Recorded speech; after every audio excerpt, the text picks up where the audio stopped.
inscreva-se no canal, aperta no like, comenta aí no vídeo e compartilha esse vídeo. Me ajuda a espalhar essa mensagem pelo mundo inteiro para que muito mais gente seja impactada. Este material ainda não existe no Brasil, traduzido em língua portuguesa, nem publicado por editora alguma até o presente momento. Esta é uma tradução pessoal para benefício e edificação do corpo de Cristo. Ajude a espalhar esta mensagem.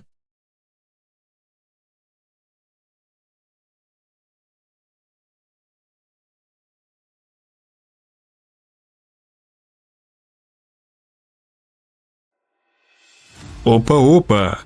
Antes de começarmos o vídeo, quero te fazer uma pergunta. Você gosta deste canal? Gosta dos livros e materiais que trago aqui? Pois muito bem, é com você que eu quero falar. Traduzir, adaptar, revisar, gravar e editar dá muito trabalho. Mas eu faço isso porque realmente acredito que todas essas coisas estão impactando e mudando vidas para o reino de Deus. De fato, existem muitos livros abençoados que ainda não estão disponíveis em português, e meu objetivo é traduzir cada um deles para a língua portuguesa e assim abençoar a vida de todos aqueles que falam e entendem esse idioma. Mas nem sempre eu consigo esses livros de graça. Muitas vezes eu tenho que comprar e nem sempre é barato. Atualmente, a cotação do dólar está mais de R$5. Então, um livro que custaria $10, em real, acaba custando R$50 ou mais. É por isso que eu preciso da sua ajuda com essa obra. Através da sua contribuição, poderei fazer muito mais e chegar mais longe com esse trabalho. Então eu te convido a ser um mantenedor dessa obra, pois com a sua oferta, muitos livros serão traduzidos e postados aqui para impactar e mudar a vida de muita gente. Sim, essa é uma forma legítima de levar o reino de Deus ao mundo e você pode ser parte disso. Contribua através da chave Pix que está aparecendo aqui na descrição e também no primeiro comentário fixado. Caso você não possa ver, por algum tipo de deficiência visual, a chave Pix é verdadedapalavra777@gmail.com. Vou repetir, verdadedapalavra777@gmail.com. Se você estiver em um país que não tem Pix, você também pode fazer uma transferência via PayPal pelo e-mail que também está no primeiro comentário, ou se preferir, pode entrar em contato comigo pelo Telegram para vermos outro meio de enviar sua oferta. Lembre-se que eu estarei orando sobre a vida de todos aqueles que ofertarem para que experimentem uma colheita ainda mais abundante. Haja de acordo com a sua fé. O meu muito obrigado pela sua atenção e pela sua contribuição. E agora, fique com o vídeo.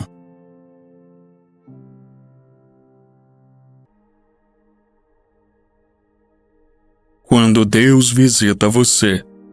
Chris Oyaki-Hillome. Tradução, adaptação e leitura. Mark Janderson, 2024. Introdução. Muitas pessoas hoje estão em extrema necessidade de uma mudança que somente Deus poderia lhe dar. Elas provavelmente já ouviram sobre como Deus apareceu na situação de outra pessoa e isso as faz pensar: e eu? Quando Deus vai suprir minha necessidade? Mas Deus é real e Ele visita. Deus é onipresente. Sua presença preenche todos os lugares. Ainda assim, Ele vem e vai, apesar de sua onipresença. Isso porque, embora sua presença esteja em todos os lugares, essa presença manifesta não está em todos os lugares. Então Deus visita. Ele, a palavra, estava no mundo, e o mundo foi feito por Ele, e o mundo não o conheceu. Ele veio para os seus, e os seus não o receberam. João capítulo 1, versículos 10 e 11. Deus visitou o seu povo na pessoa de seu Filho, mas eles não o reconheceram quando ele veio. Uma das razões pelas quais muitas pessoas não sabem quando Deus visita é sua incapacidade de reconhecer a presença de Deus. Isso porque elas não perceberam que sua presença é mais do que um sentimento. Isso sempre acontecerá quando elas viverem suas vidas na experiência de outra pessoa, ao invés da palavra de Deus. Outra razão é que muitas não sabem como responder à presença de Deus. Elas podem ser salvas e cheias do Espírito Santo, mas ainda incapazes de responder à presença de Deus porque não estão familiarizadas com sua personalidade. Quando você reconhece a presença de Deus e sabe como responder-lhe quando Ele visita, você será capaz de fazer com que o poder de Deus trabalhe para você. Mas se você falhar em reconhecer e responder-lhe adequadamente, seu poder não te fará nenhum bem. Deus sempre vem com um barulho alto? Uma sarça deve queimar para indicar sua presença? Ele vem a meu convite ou vem de repente? Ele algum dia me visitará ou ele e eu não sabemos disso? Tenho algum papel a desempenhar na visita de Deus a mim? Estas são algumas das perguntas que encheram o coração de muitos. Vamos examinar a palavra de Deus e tomar exemplos da vida de homens e mulheres que foram capazes de aproveitar a visitação de Deus para receber sua cura, encontrar soluções para seus problemas e elevar suas vidas a um nível superior. Eu te encorajo a abrir seu coração ao ler este livro, porque Deus quer visitar seus filhos. Ele quer te visitar. Prepare-se para essa visita. Capítulo 1. Um forte desejo. No começo da história da nação de Israel, o povo havia se acostumado com o estilo de vida egípcio e se apegado às cebolas e alhos do Egito. Naquela época, os filhos de Israel ainda desfrutavam da boa vontade dos faraós que se sucediam e dos próprios egípcios. É possível que eles até tivessem esquecido a terra que Deus havia prometido a Abraão e seus descendentes, uma terra que manava leite e mel. No entanto, José, sendo um profeta de Deus, sabia pela revelação o que aconteceria num futuro não tão distante. E disse José aos seus irmãos: Eu morro, mas Deus certamente vos visitará e vos fará subir desta terra para a terra que jurou a Abraão, a Isaque e a Jacó. Gênesis capítulo 50, versículo 24. Até então, a situação dos filhos de Israel permanecia a mesma. Eles não buscavam com fervor uma mudança nas suas circunstâncias. Por isso, a palavra de Deus não podia se cumprir neles. Após José se tornar o primeiro-ministro do Egito, os filhos de Israel prosperaram grandemente e se multiplicaram até que um novo faraó assumiu o trono, sem qualquer conhecimento de como o Império Egípcio havia sido preservado da fome pela sabedoria de José. Ver Êxodo capítulo 1, versículos de 7 a 14. Assim, movido pelo medo e pela insegurança, diante do crescente poder dos filhos de Israel, ele os submeteu à escravidão. Com o tempo, o desejo de mudança de Israel aumentou, e Deus ouviu o clamor de seu povo, enviando um libertador para tirá-los da escravidão e conduzi-los à terra prometida. E aconteceu que, com o passar do tempo, morreu o rei do Egito, e os filhos de Israel gemiam por causa da escravidão, e clamaram, e o seu clamor subiu a Deus por causa da servidão. Êxodo capítulo 2, versículo 23. E o Senhor disse: Certamente vi a aflição do meu povo que está no Egito, e ouvi o seu clamor por causa dos seus opressores, pois conheço as suas dores, e desci para livrá-los da mão dos egípcios, e para fazê-los subir daquela terra a uma terra boa e vasta, a uma terra que emana leite e mel, ao lugar dos cananeus, e dos heteus, e dos amorreus, e dos fariseus, e dos heveus, e dos jebuseus. Êxodo capítulo 3, versículos 7 e 8.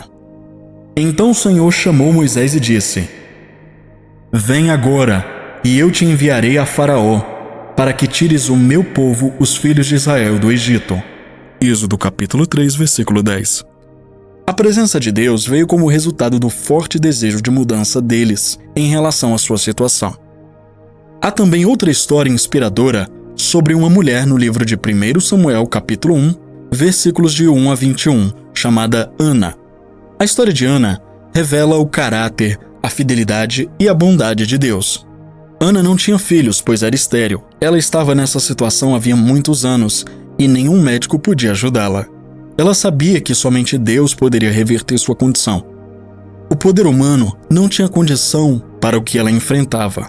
A situação era mais suportável para Ana porque seu marido a amava muito, apesar de sua infertilidade.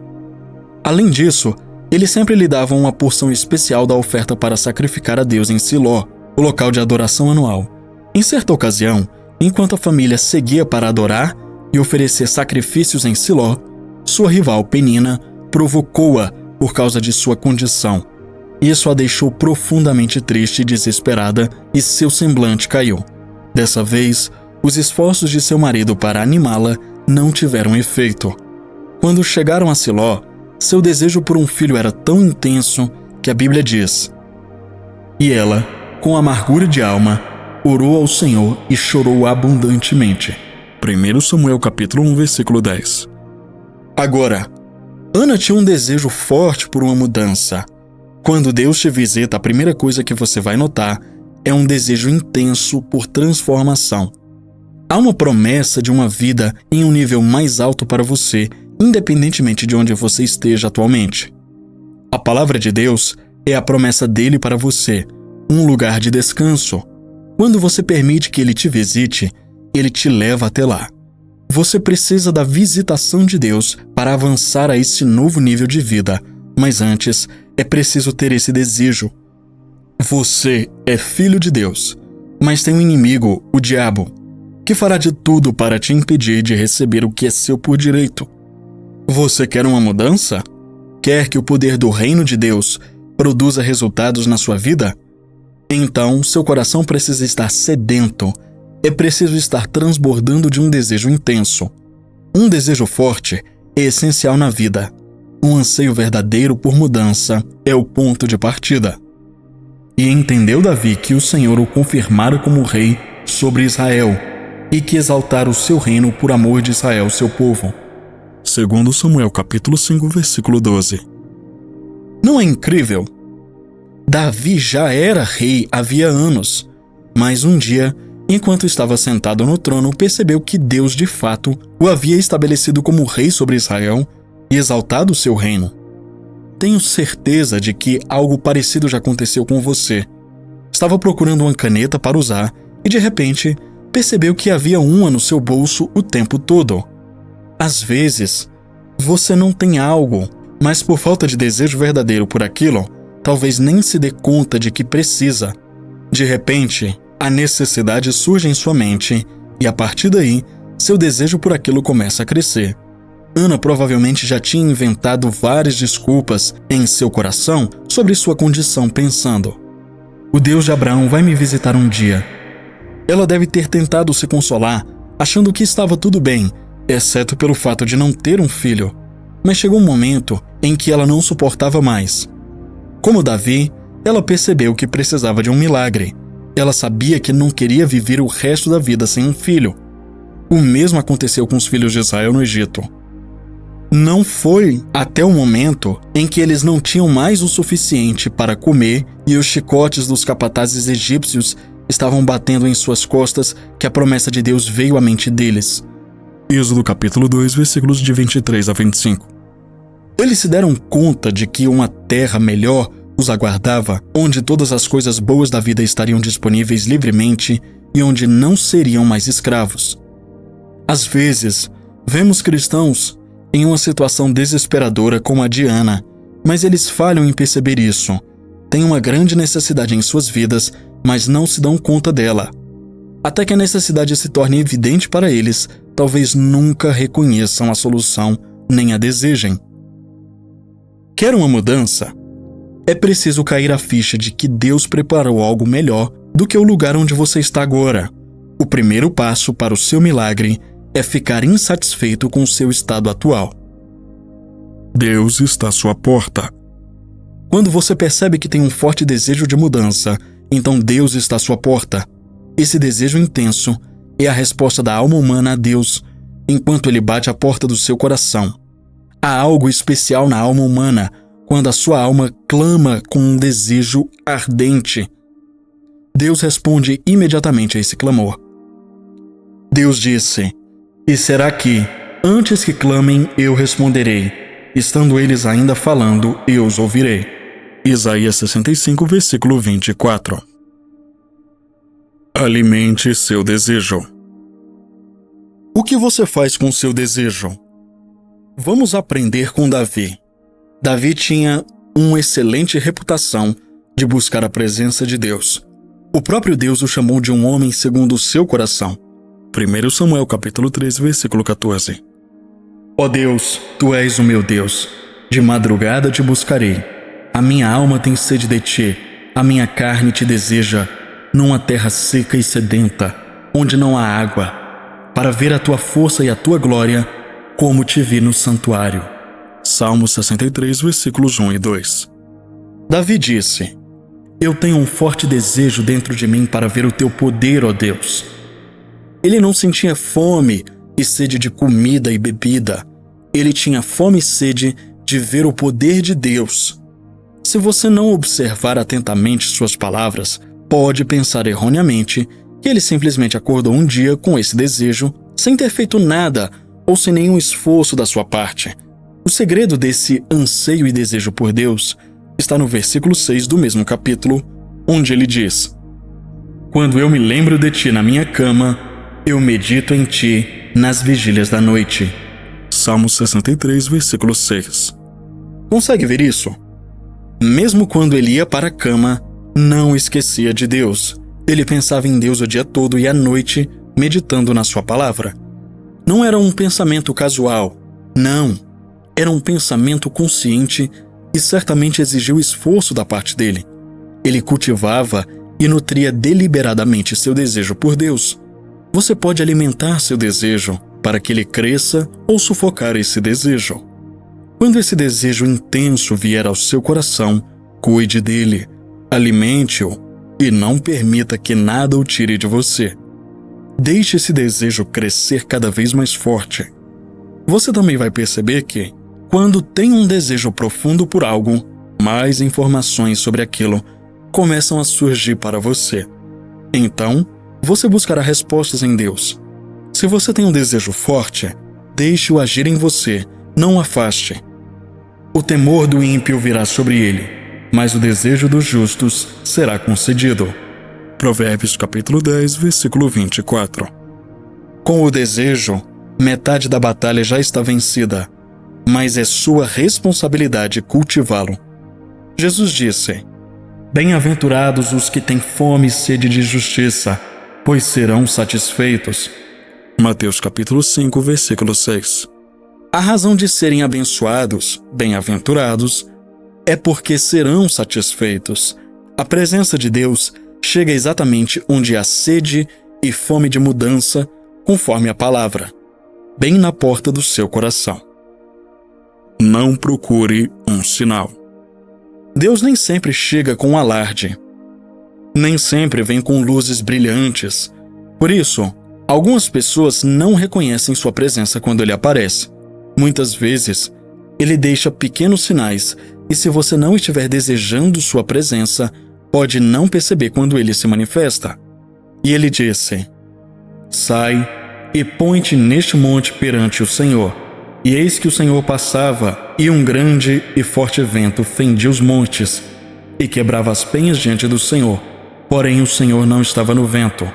E diante do vento um terremoto. Também o Senhor não estava no terremoto. E depois do terremoto um fogo. Porém o Senhor não estava no fogo. E depois do fogo uma voz mansa e delicada.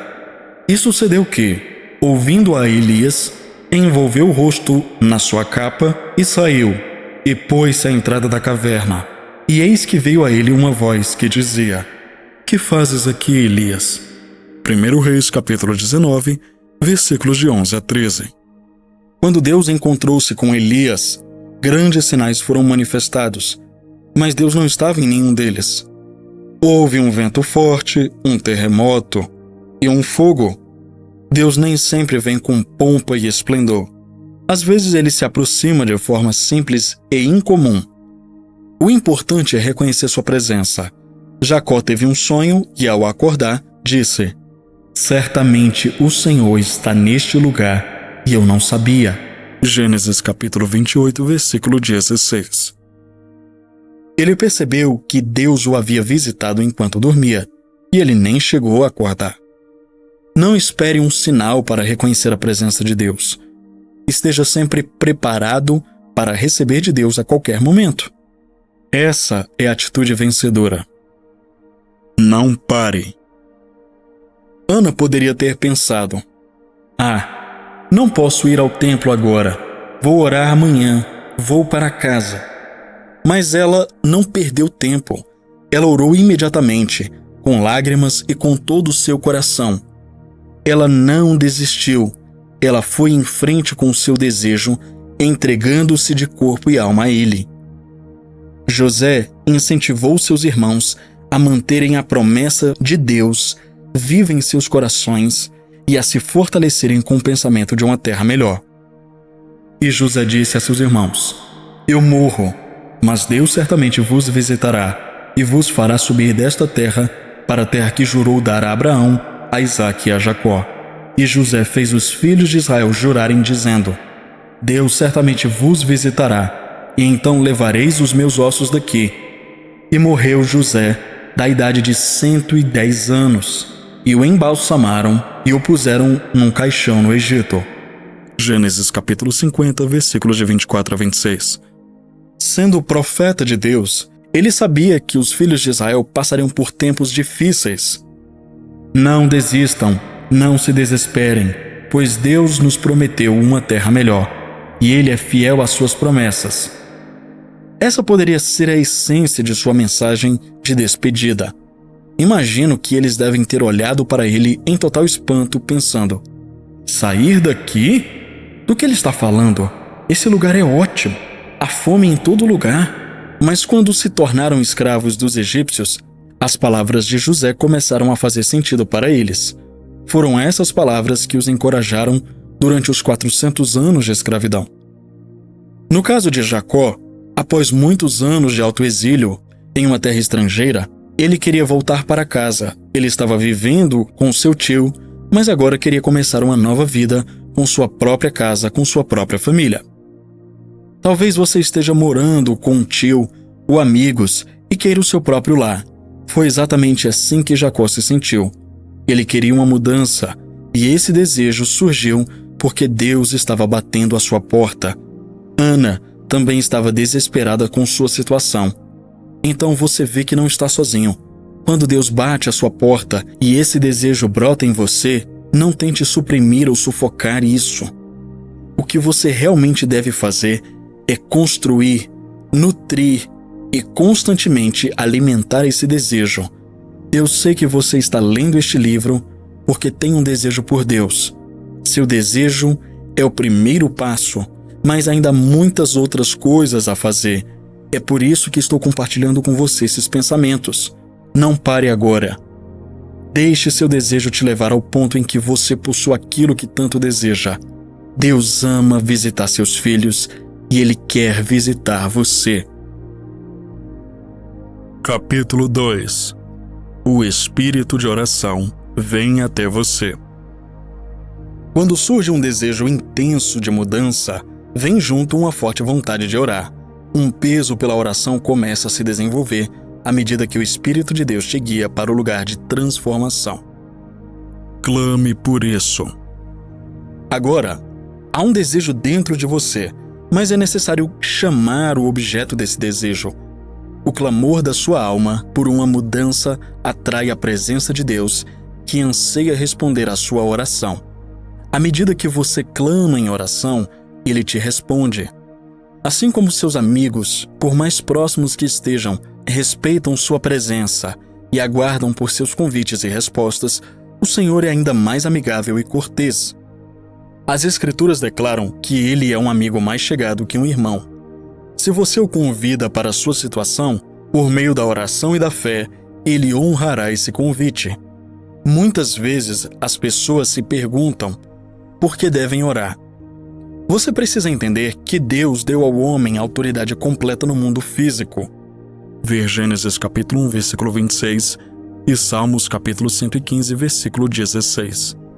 Então, Ele precisa do convite do homem para agir na terra, pois Ele não é um usurpador. Em segundo lugar, ele fez do homem um agente moral, livre, com a capacidade de fazer suas próprias escolhas. Deuteronômio capítulo 11, versículos 26 a 28. E em terceiro lugar, há poder em nossas palavras. Ver Provérbios capítulo 18, versículo 21. E ele quer que liberemos esse poder ao declararmos os nossos desejos. Tomai convosco palavras e convertei-vos ao Senhor.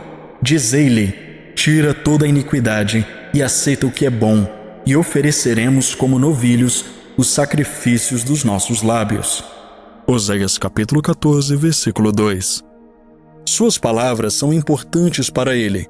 Jesus é o sumo sacerdote da nossa confissão. Ver Hebreus capítulo 3, versículo 1. É o que você diz com sua boca que lhe honrará diante do Pai.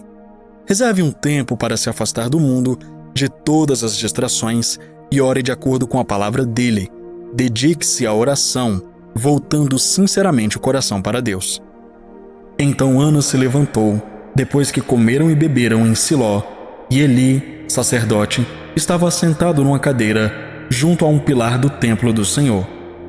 Ela, pois, com amargura de alma, orou ao Senhor e chorou abundantemente. 1 Samuel capítulo 1, versículos de 9 a 10. Graças a Deus que Ana sabia o que fazer. Ela estava cansada da sua situação e foi de volta à casa de Deus em Siló. Ela não sairia de lá até receber uma resposta de Deus. Chegou um momento em que ela já não conseguia mais falar ou gritar, então apenas falou a Deus em seu coração, sem som, apenas o movimento dos lábios.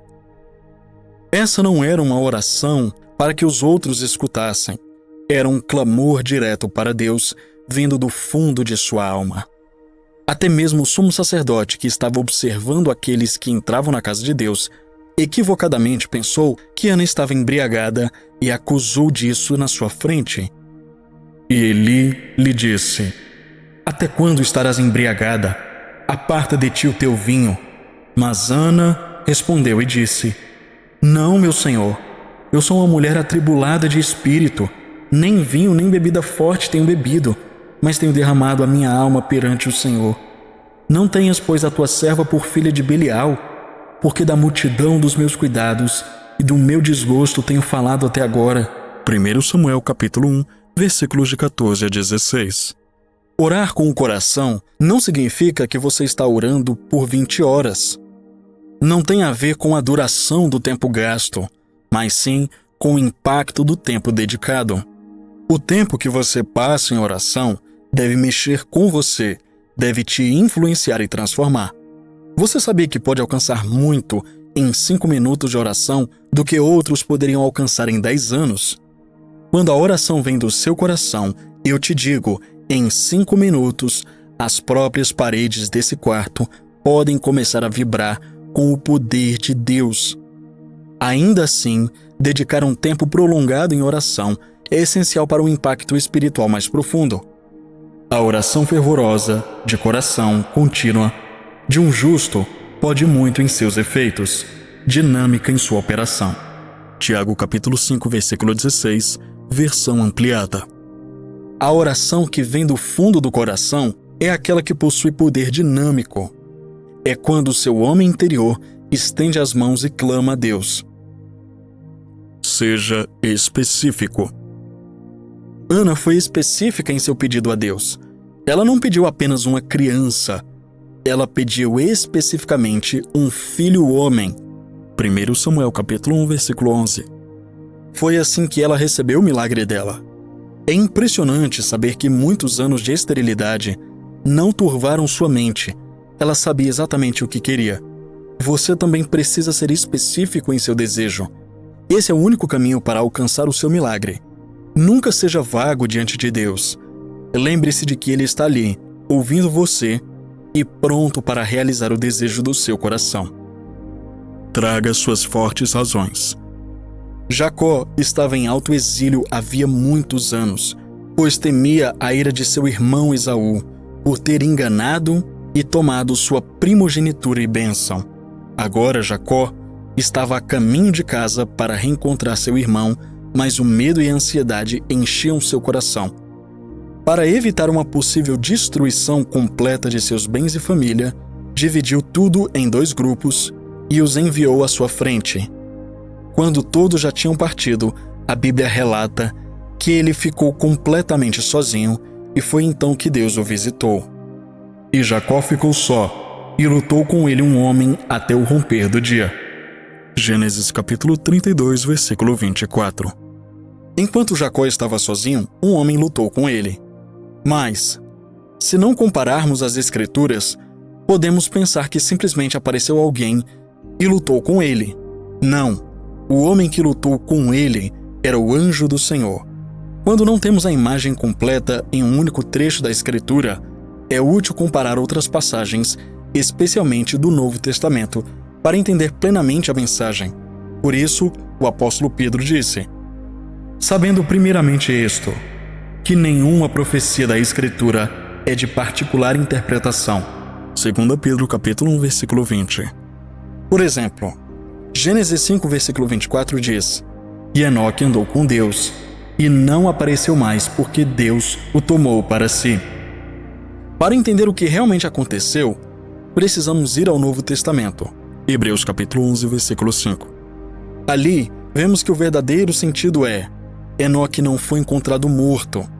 Ele não morreu porque foi transladado. Agora, o quadro completo do que aconteceu entre Jacó e o anjo do Senhor é revelado no livro de Oséias. Ele, Jacó, segurou o calcanhar de seu irmão no ventre e, em sua força, teve poder com Deus.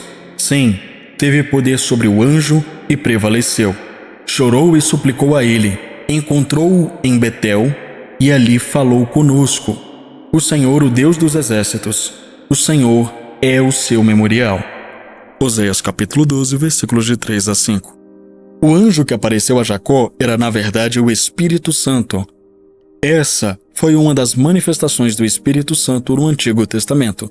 Portanto, quando a Bíblia diz que Jacó lutou com o anjo, está se referindo à súplica que ele fez a Deus. Seria insensato tomar essa passagem de Gênesis ao pé da letra. Como um homem poderia lutar e prevalecer fisicamente contra Deus? Jacó prevaleceu porque se firmou no voto que fizera em Betel como sua forte razão. E chamou o nome daquele lugar Betel. Porém, anteriormente, o nome daquela cidade era Luz, e Jacó fez um voto dizendo: se Deus for comigo e me guardar nesta jornada que faço, e me der pão para comer e roupas para vestir, de modo que eu volte em paz para a casa de meu pai, então o Senhor será o meu Deus, e esta pedra, que pus como coluna, será a casa de Deus, e de tudo quanto me deres, certamente te darei o dízimo. Gênesis 28, versículo de 19 a 22.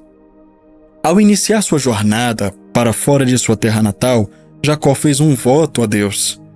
Agora que o medo dominava seu coração, ele se apegou à parte do voto que garantia a proteção de Deus em seu retorno.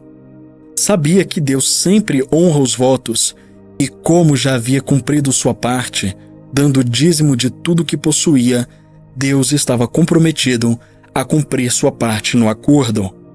Ele fez sua súplica em lágrimas, o que o quebrantou completamente. A oração ou súplica que rompe suas emoções causa um efeito profundo em você. Há algo especial nas lágrimas na oração. Elas nos derretem na presença de Deus. Muitos cristãos nunca se permitem chegar a esse ponto em suas vidas e, por isso, nunca experimentam verdadeiramente o sobrenatural. Nascer de novo é apenas o começo. É só o limiar. Há muito mais para ser experimentado e discernido em Deus. A história do rei Ezequias, o rei de Judá, é outro exemplo clássico de um homem que lutou com o Senhor em súplica e prevaleceu. Naqueles dias, Ezequias adoeceu de uma enfermidade mortal. Isaías, filho de Amós, veio a ele e disse: assim diz o Senhor, põe em ordem a tua casa, porque morrerás e não viverás. Então Ezequias virou o rosto para a parede e orou ao Senhor e disse: lembra-te, Senhor, de como andei diante de ti em verdade e com o coração perfeito, e fez o que era bom aos teus olhos. E Ezequias chorou muito. Isaías 38, versículos de 1 a 3. Não é emocionante? Apesar de a mensagem de que ele morreria ter vindo com uma nota de definitividade, Ezequias ainda intercedeu diante de Deus com lágrimas e apresentou seus fortes argumentos. Ele se separou de tudo e de todos, de suas dores, desconfortos e da ideia de sua morte inevitável, e se voltou para Deus. Seus fortes argumentos foram que ele havia andado diante de Deus em verdade e com um coração perfeito, e que havia feito o que era agradável aos seus olhos.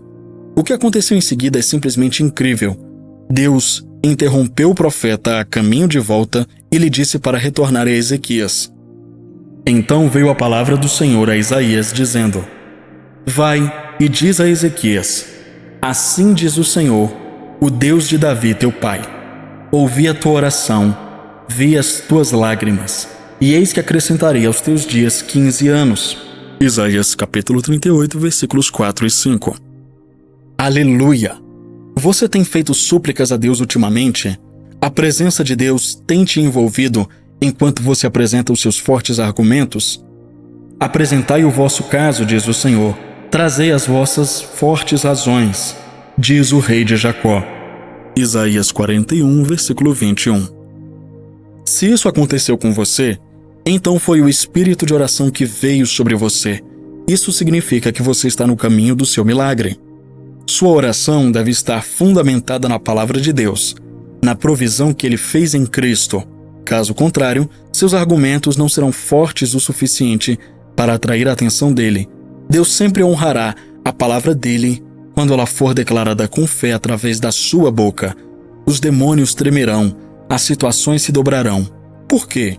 Jesus disse: em verdade vos digo, qualquer que disser a este monte, ergue-te e lança-te no mar, e não duvidar no seu coração, mas crer que se fará o que diz, ele terá tudo o que disser. Portanto, vos afirmo, tudo o que pedirdes em oração, crede que o recebeis, e tê-lo-eis. Marcos capítulo 11, versículos 23 e 24, versão King James. A liberdade vem até você. Quando você ora e abre seu coração a Deus, você esquece de todos os outros. Isso abre a porta do seu coração e, como o Pai está te ouvindo, Ele responde e entra na sala com você. Então a oração se intensifica, pois há uma maior liberdade para orar, e as palavras começam a fluir cada vez mais de você, como uma fonte que jorra. Agora, o Senhor é o Espírito, e onde está o Espírito do Senhor, aí a liberdade. 2 Coríntios capítulo 3, versículo 17. Quando o Espírito Santo se move sobre sua vida, você terá uma liberdade ainda maior para se expressar a Deus. Haverá tanta alegria e ousadia para dizer tudo o que você deseja a Deus. Seu coração inteiro transborda de alegria enquanto você fala com Deus, pois há uma liberdade maior de expressão na presença dEle. Capítulo 3. Ele te chama para a palavra. Agora que você passou um tempo em oração, uma fome começará a brotar do seu espírito. Essa fome é só um desejo profundo por Deus. E como Deus e sua palavra são um, João capítulo 1, versículo 1, trata-se de um anseio pela palavra de Deus. Sempre que o Espírito de Deus intervém em sua situação, ele desperta em você uma paixão pela palavra de Deus. A resposta está na palavra. Durante todo esse tempo, você pode ter pensado que a resposta para a sua situação viria diretamente do céu e provavelmente esteve pacientemente esperando que ela caísse do teto.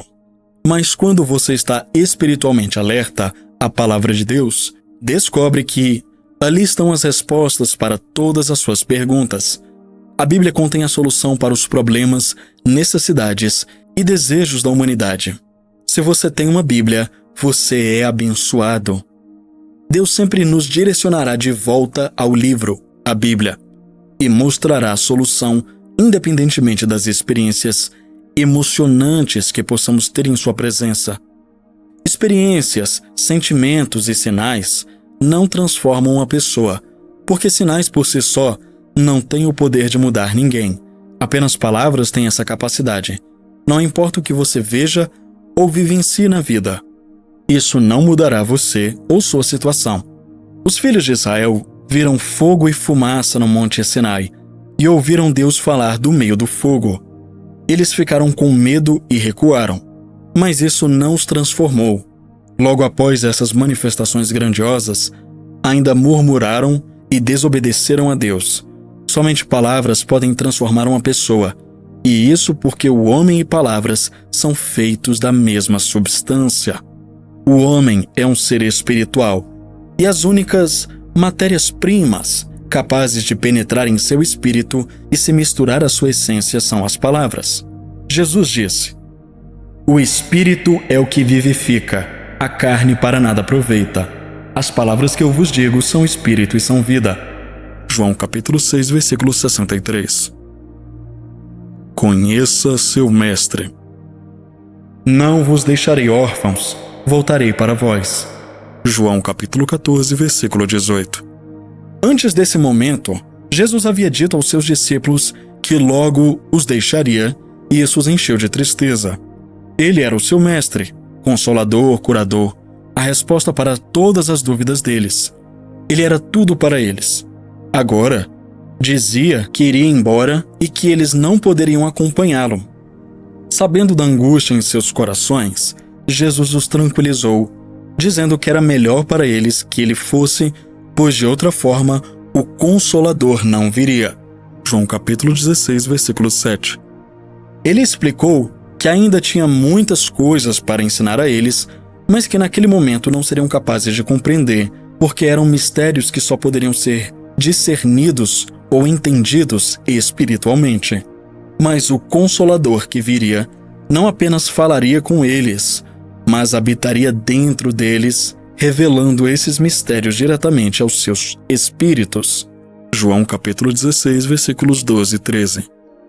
Mas quem é esse Consolador? Mas aquele Consolador, o Espírito Santo, que o Pai enviará em meu nome, esse vos ensinará todas as coisas e vos fará lembrar de tudo quanto vos tenho dito. João capítulo 14, versículo 26. O Consolador é o Espírito Santo, e ele é exatamente como Jesus. A palavra Consolador é apenas um dos sinônimos para o termo grego Parakletos, que também significa mestre, ajudador, advogado, fortalecedor e aquele que é chamado para estar ao seu lado. O Espírito Santo revela a palavra a você e faz com que o conhecimento revelado seja implantado em seu espírito, permitindo que você viva por ele. Essa revelação vai além da sabedoria humana, além das páginas escritas. Quando você pega sua Bíblia, trechos que você nem sabia que existiam, palavras que antes passavam despercebidas, saltam das páginas e ganham vida diante de você. Isso acontece pelo poder do Espírito Santo. Talvez você já tenha lido essas passagens antes, mas não tinha percebido que a solução estava ali.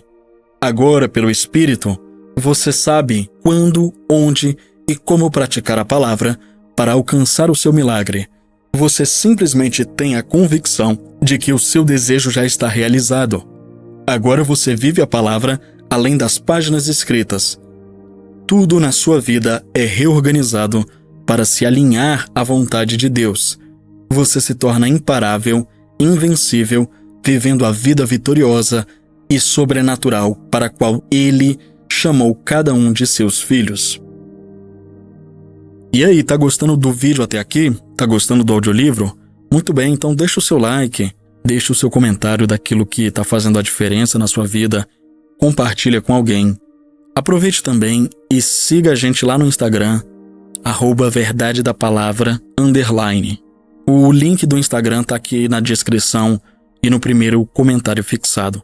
Entre também lá na nossa comunidade do Telegram, lá no nosso canal do Telegram. O link também está na descrição e no primeiro comentário fixado. Outro recado importante é que eu sempre deixo algumas recomendações de livros para vocês, livros que já estão em português. Esses livros não fui eu quem traduziu. São livros que foram traduzidos aqui no Brasil e publicados por editoras, e você pode adquirir qualquer um deles.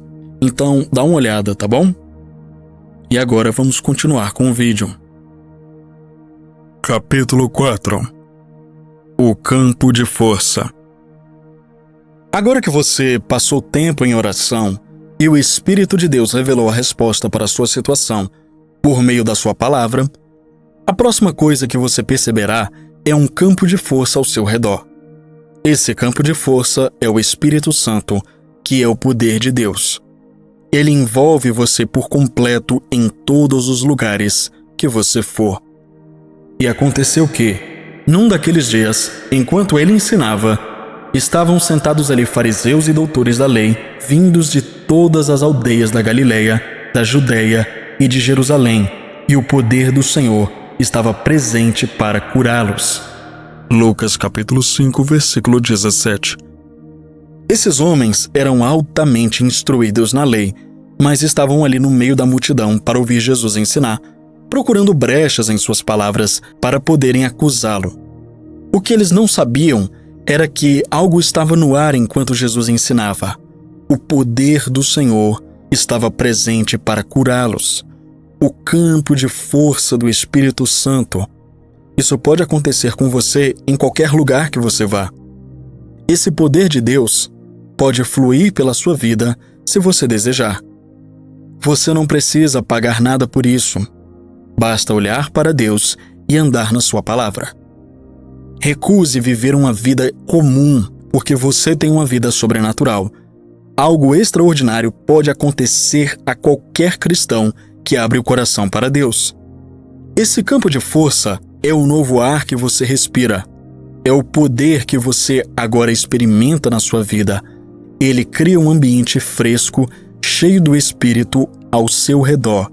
Talvez você não saiba como explicar, mas você simplesmente sabe que está lá. Assim que Deus estabelece isso em você, esse poder começa a operar em seu interior e ao seu redor. Quando você medita na palavra de Deus e ora, esse campo de força continuará crescendo e aumentando sua influência. Ele continuará se expandindo. Eclesiastes capítulo 11, versículo 3 diz: Estando as nuvens cheias, derramam a chuva sobre a terra. Quando a influência desse campo de força atinge o ponto de saturação, eu te digo, ele se condensa e o poder e a glória de Deus se manifestam na sua situação. Quando você permite que o campo de força do Espírito Santo se estabeleça sobre a sua vida, tudo em que você estiver envolvido acabará resultando no seu bem. E sabemos que todas as coisas contribuem juntamente para o bem daqueles que amam a Deus, daqueles que são chamados por seu propósito. Romanos capítulo 8, versículo 28. Capítulo 5. Ele muda tudo. E José disse a seus irmãos: Eu vou morrer, mas certamente Deus vos visitará e vos fará subir desta terra para a terra que jurou dar a Abraão, Isaque e Jacó. Gênesis capítulo 50, versículo 24. José sabia por revelação que a terra do Egito onde os filhos de Israel estavam naquele momento não era a perfeita vontade de Deus para eles. Ele entendia que, quando Deus voltasse a intervir em favor deles, a situação mudaria para melhor e o Senhor os conduziria à terra prometida, um lugar mais elevado e abençoado. Quando Deus visita alguém, Ele transforma a sua posição. Às vezes nos perguntamos por que certas coisas demoram tanto para acontecer em nossas vidas. Quanto mais oramos, mais parece que nossos desejos se afastam de nós. Mas saiba que Deus não tarda. Quando Ele te visita, tudo muda. Sozinho em sua presença. No ano de 1986, eu estava ministrando sobre Jesus a uma jovem que ainda não era salva. Enquanto eu falava, percebi que ela não estava prestando atenção. Então disse a ela: Vou te deixar aqui por alguns minutos com Deus. Tudo o que quero que você diga é: Querido Senhor Jesus, eu não sei de tudo, então preciso da tua ajuda. Toca minha vida hoje. Deus é real, embora não possamos vê-lo com nossos olhos naturais. Ela me olhou com um sorriso de desdém, claramente achando que eu estava brincando. Mas saí do cômodo prometendo voltar em cerca de 5 minutos. Quando abri a porta novamente, lá estava ela no chão, tomada pelo Espírito, experimentando algo glorioso, cheia do Espírito de Deus e falando em outras línguas. O Espírito Santo a havia encontrado, salvado e enchido. Aquela jovem se tornou uma testemunha maravilhosa de Jesus Cristo. Isso é o que acontece quando Deus te visita. Ele muda tudo. Acredito que, lá no fundo, ela realmente desejava o Espírito de Deus, mas estava orgulhosa demais para demonstrar isso na presença de outras pessoas. Às vezes, é bom estar sozinho, pois é nesse momento que nosso coração se abre verdadeiramente para Deus. Há pessoas que não conseguem parar de falar quando estão com os outros. Falam tanto que nem deixam espaço para uma vírgula. Quando estão sozinhas, caem no sono, roncando profundamente, porque se esgotam de tanto falar o dia inteiro. Assim, torna-se difícil até para o Espírito Santo guiá-las a algo mais profundo. Mas há algo especial em estar a sós na presença de Deus. Ana teve que voltar à casa de Deus, mas dessa vez foi sozinha. 1 Samuel capítulo 1, versículo 9. Elias também estava sozinho quando Deus lhe apareceu e perguntou: "O que fazes aqui, Elias?" 1 Reis capítulo 19, versículo 9. Essa visita mudou completamente a vida de Elias. 1 Reis capítulo 19, versículo de 9 a 18. Ele saiu da presença de Deus renovado, com uma ousadia restaurada para falar em nome do Senhor. O rei Ezequias, ao receber a mensagem de sua morte iminente, virou o rosto para a parede e orou. Isaías capítulo 38, versículo 2. Estar sozinho com Deus frequentemente precede uma transformação poderosa. Você precisa chegar a um ponto na sua vida em que feche o mundo e suas preocupações lá fora. Você tranca a porta dos seus sentidos e foca em Deus e em sua palavra exclusivamente.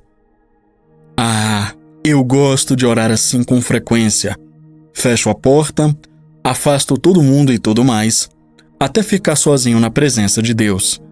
Deus quis visitar e falar com Jacó muitas vezes, mas sua mente estava sempre ocupada com seus próprios planos. Mas assim que ele ficou sozinho, Deus veio e o visitou. A Bíblia diz: "E Jacó ficou só." Gênesis 32, versículo 24.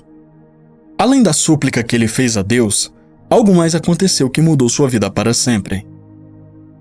Uma coisa nova acontece.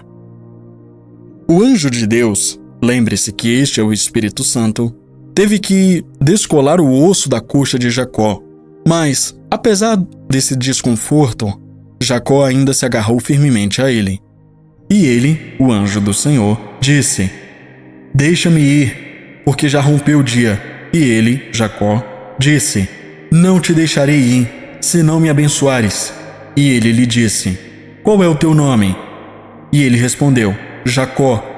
Gênesis 32, versículos 26 e 27. Jacó estava frustrado e precisava de conforto. Ele queria que Deus o abençoasse, então se agarrou ao anjo com firmeza e insistiu para ser abençoado. Então o anjo perguntou o nome de Jacó.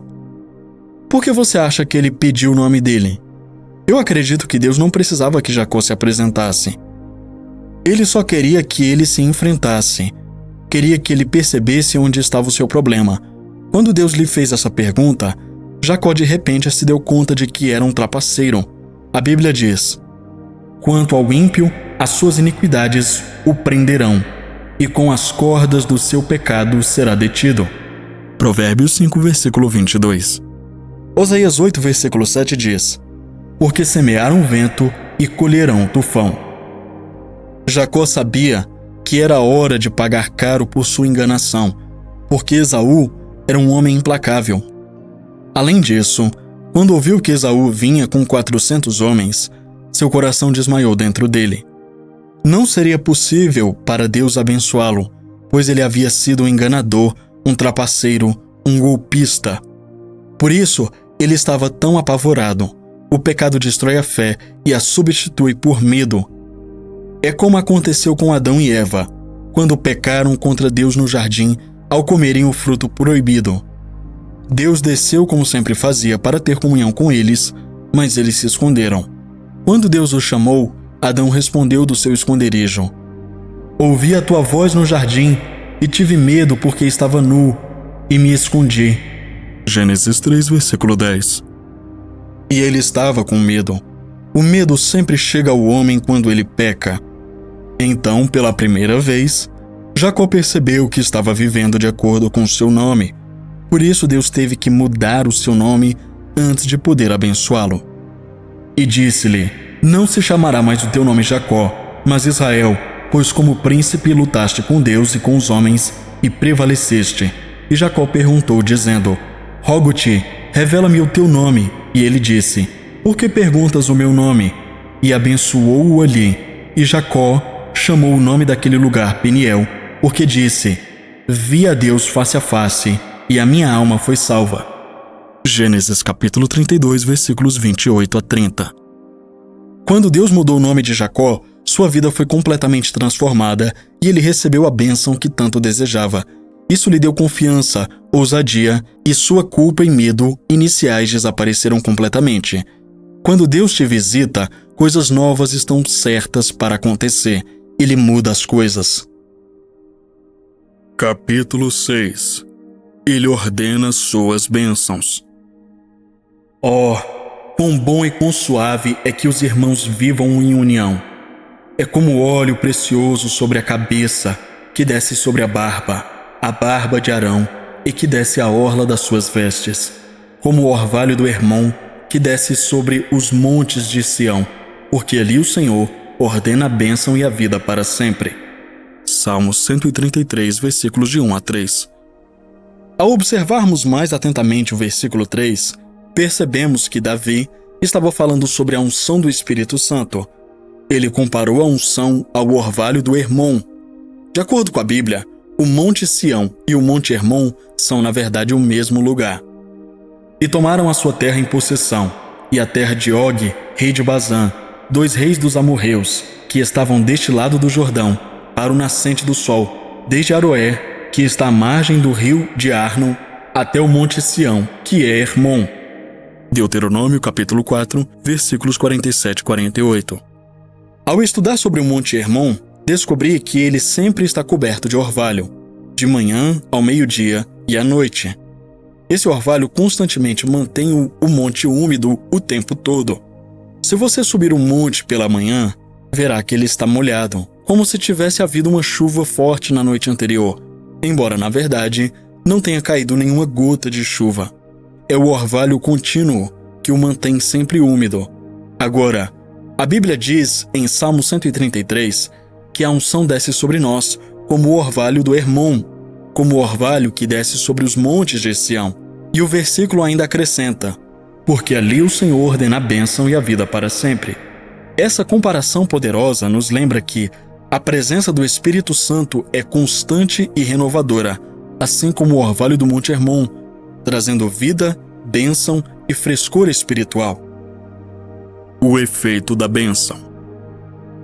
Quando Deus abençoa uma pessoa, não há palavras suficientes para descrever o que acontece. Eu chamaria isso de elixir sobrenatural. Tudo que você faz simplesmente dá certo. Tudo que você toca se transforma em sucesso. Quando essa bênção está sobre você, o favor divino te acompanha e é impossível não prosperar em tudo que você faz. Essa transformação começa na sua vida quando Deus te visita. Agora, você pode compreender melhor aquele campo de força de que falamos anteriormente. Todo mundo deseja ser bem-sucedido no que faz.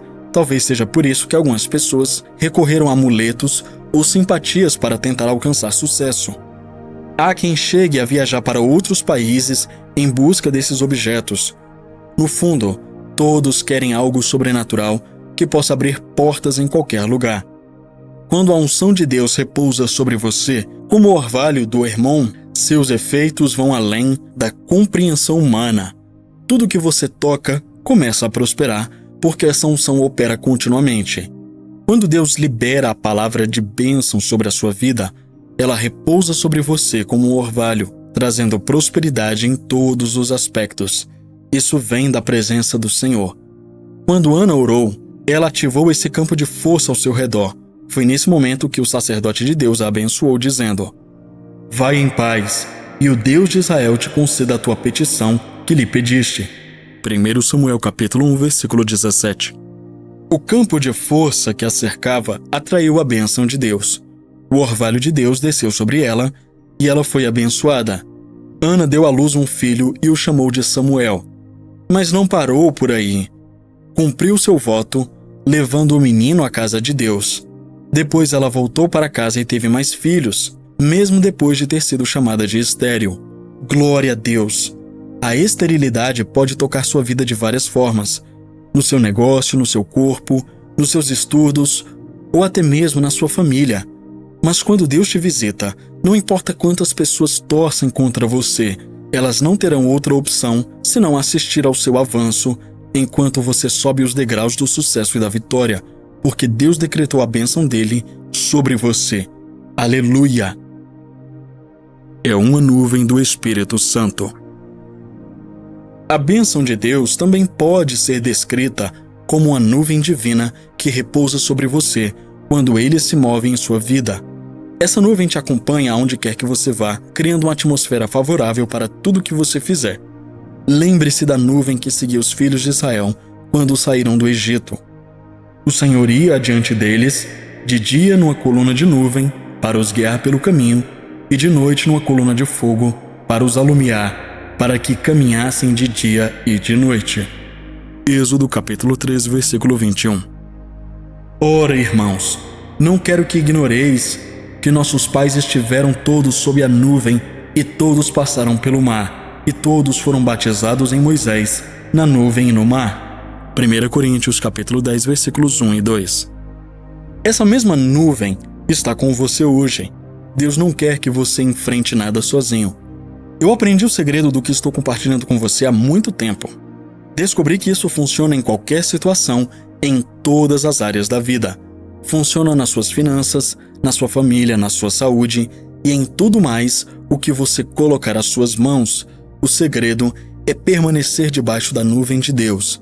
Debaixo da proteção dessa nuvem, tudo em que você se envolver tem que prosperar.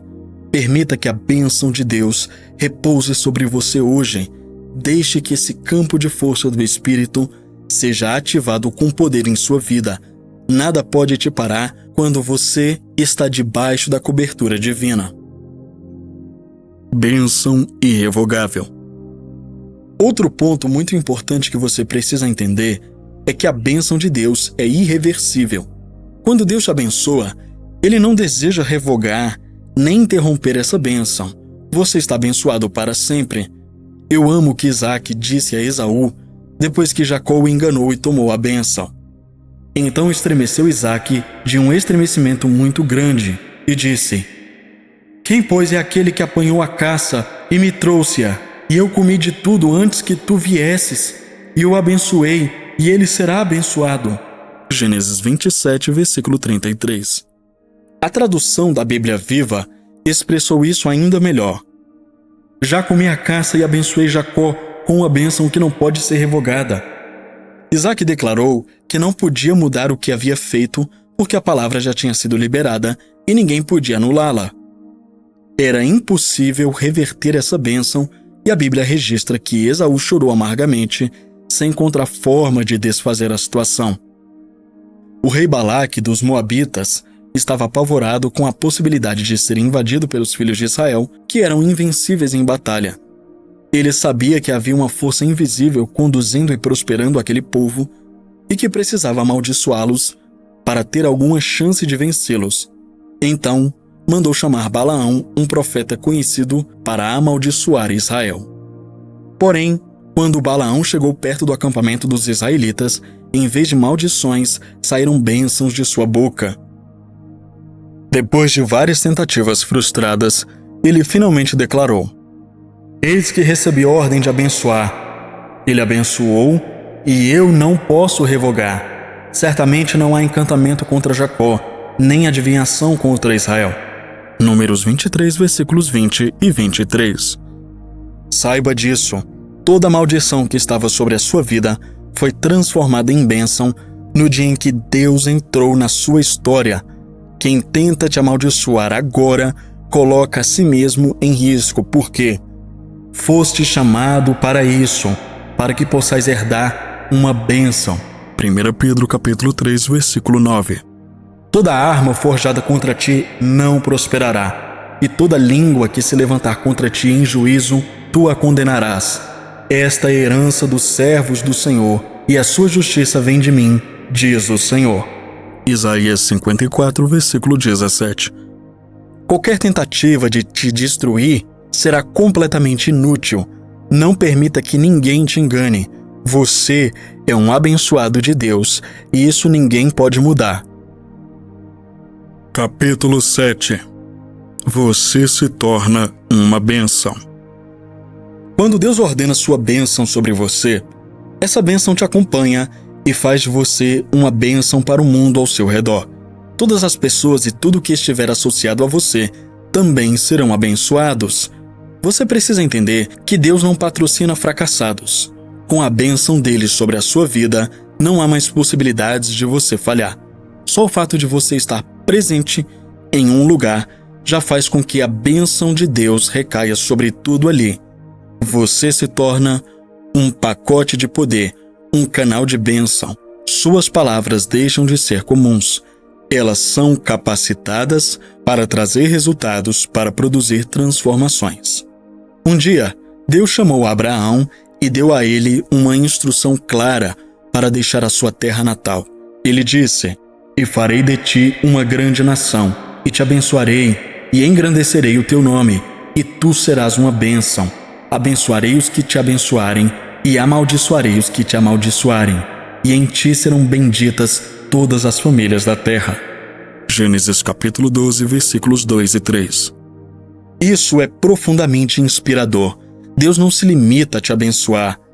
A influência da bênção é tão poderosa que ela se estende a todos e tudo ao seu redor. Quem estiver perto de você será alcançado pela provisão, proteção e todas as dádivas que vêm com a bênção de Deus. Abraão prosperou em todos os lugares por onde passou e venceu cada desafio que enfrentou. Essa mesma bênção foi passada a seu filho Isaque, que prosperou imensamente, mesmo em meio à fome. Gênesis 26, versículos de 2 a 30. E a oposição feroz. E foi essa mesma bênção que Jacó, o mais novo dos filhos de Isaque, desejou tanto e conseguiu receber. Quando Jacó já era velho, próximo da sua morte, ele reuniu seus filhos e netos para abençoá-los. Gênesis 49, versículos de 1 a 33. Ele havia aprendido, por experiência própria, a importância da bênção de Abraão e declarou essa bênção sobre suas vidas. Ele proclamou a bênção de Abraão sobre os seus descendentes e muitas gerações depois, essa bênção ainda está ativa na vida da semente de Abraão. As palavras de bênção que saem dos lábios de um filho de Deus, um descendente espiritual de Abraão, são extremamente poderosas. Essas palavras permanecem até que sejam totalmente cumpridas. Quando você diz a alguém, "Deus te abençoe", entenda que isso não é apenas uma frase de efeito ou um hábito. Há poder em suas palavras e elas certamente operarão na vida dessa pessoa. Por isso, pense com cuidado no que você diz às pessoas. Você pode transformar ou arruinar o dia de alguém.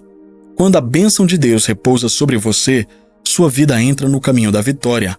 Tenha um desejo intenso pelas coisas de Deus e pela sua palavra. Dedique-se à oração como nunca antes e permita que o conhecimento revelado da palavra de Deus salte aos seus olhos enquanto você estuda. Deixe que essa bênção te conduza a novos níveis de realização e propósito. Capítulo 8. Deixe Deus visitar você. Deus é bom. Salmo 73, versículo 1. É isso que a Bíblia diz.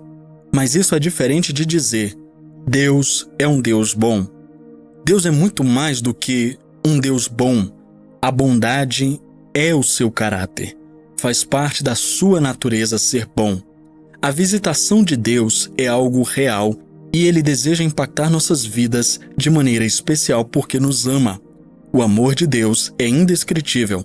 Muitas pessoas não compreendem plenamente o que isso significa. Porque Deus amou o mundo de tal maneira que deu seu Filho unigênito, para que todo aquele que nele crê não pereça, mas tenha vida eterna. João 3, versículo 16. Esse é provavelmente o versículo mais conhecido da Bíblia. Mas muitas pessoas ainda não entendem totalmente o que ele quer dizer. Observe com muita atenção. Não está escrito que Deus amou o mundo e deu. Caso fosse assim, isso significaria que o ato de dar não estaria diretamente ligado ao seu amor. Em vez disso, o texto diz: Deus amou o mundo de tal maneira que deu. Ou seja, o amor de Deus pelo mundo foi o que o levou a dar ou conceder. Isso deve te fazer perceber o quanto você é valioso para Deus. Você tem um valor imenso para Ele. Quando Deus te visita, tudo na sua vida muda. Sua perspectiva, sua forma de enxergar o mundo, tudo é transformado. É disso que você precisa. Aliás, você precisa de uma visitação diária de Deus e também de sensibilidade para reconhecê-lo quando Ele vier até você todos os dias. Não se contente com a visitação do ano passado, porque ela não será suficiente para hoje. É o conhecimento de Deus que você tem hoje que faz diferença. É o que você sabe dele agora que realmente importa. Não seja como os fariseus e saduceus. Mesmo sendo mestres da lei, eles não reconheceram o Filho de Deus quando ele estava entre eles. Jesus os alertou: E eis que está aqui quem é maior do que Salomão. Mas eles não entenderam o que ele dizia. Você será capaz de reconhecê-lo quando ele vier até você? Conseguirá ouvir a sua voz quando ele falar com você? Ou está esperando que seus sentidos humanos percebam a presença dele? Abra seu coração e seus olhos espirituais para conhecer a visitação de Deus hoje. Livro maravilhoso. Aqui se encerra mais um livro do pastor Chris Oyaki Hilomi.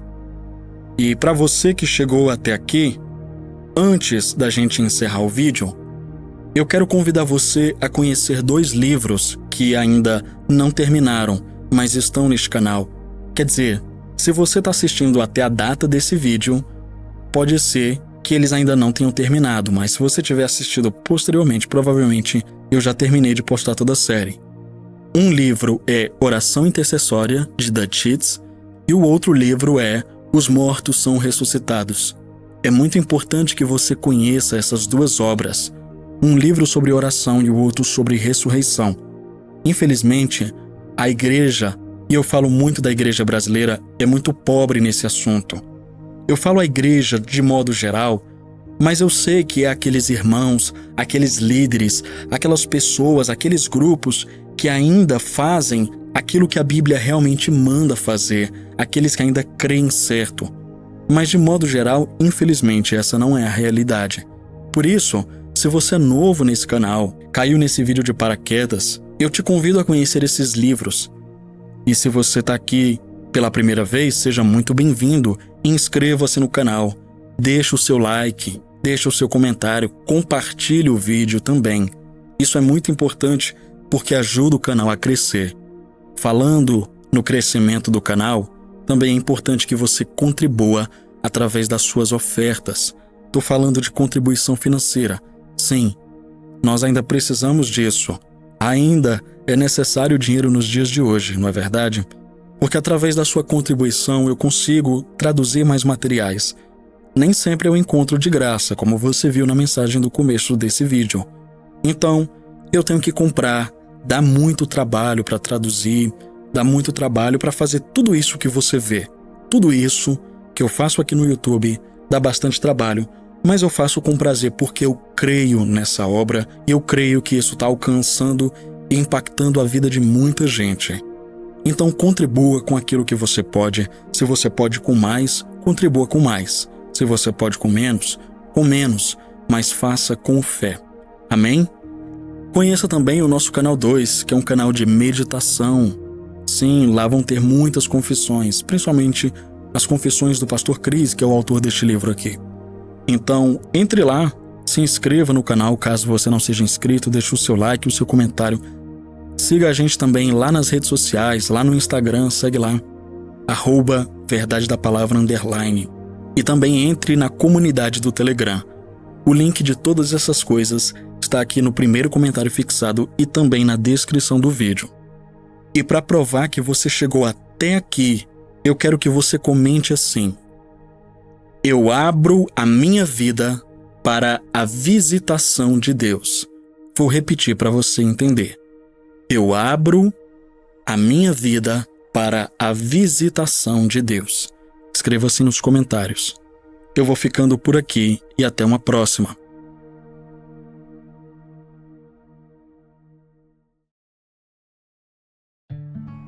Que bom que você chegou até o final. E aí, já conferiu sua inscrição no canal? Já ativou o sininho?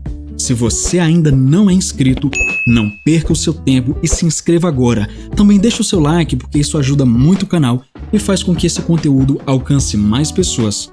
Obrigado pela sua presença aqui e até a próxima. Tchau!